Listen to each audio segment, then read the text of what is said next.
আল্লাহর দিকে তাকিয়ে শেভ করিয়েন না। দেখেন এটা অনেক কিছু না, এমন না যে শেভ করলে আপনি একবারে কাফের হয়ে গেছেন, মুশরিক হয়ে গেছেন, এমন না। লজ্জা থাকা উচিত। কিভাবে কাটতেছেন, কিভাবে কেফ? মহিলার ওঠে না, আপনার ওঠে, কেমনে কাটতেছেন? গলা কেটে দিবেন? কাটবেন না কেন? এটা হারাম। এটা কাটাও তো হারাম। শুকর খাওয়া কি এই যুবক, দাও সবাই লক্ষ্য করবেন না, ওকে কেউ ভিডিও করিও না, পরে লজ্জা পাবে ইন্টারনেট আসলে। তোমাকে এখন শুকরের মাংস দেবো, খাবা? কেন খাবা না? জোরে বলো। আপনি শুকরের মাংস খাবেন? আপনি কুকুরের মাংস খাবেন? কেন খাবেন না? কেন? কেমন হারাম? শুকরের মাংস খাওয়া কি এই এখানে তাহলে আমি বলছি না, কেউ কি রাজি হবে তার বোনের সাথে জানা করতে?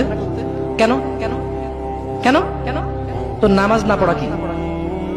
শুকরের মাংস খাচ্ছ না হারাম দেখি, নামাজ ছেড়ে দিচ্ছ,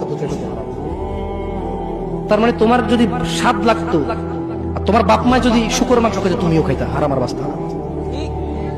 তোমার বাপ নামাজ পড়ে না যুবক, তাই তুমি নামাজ পড়ো না।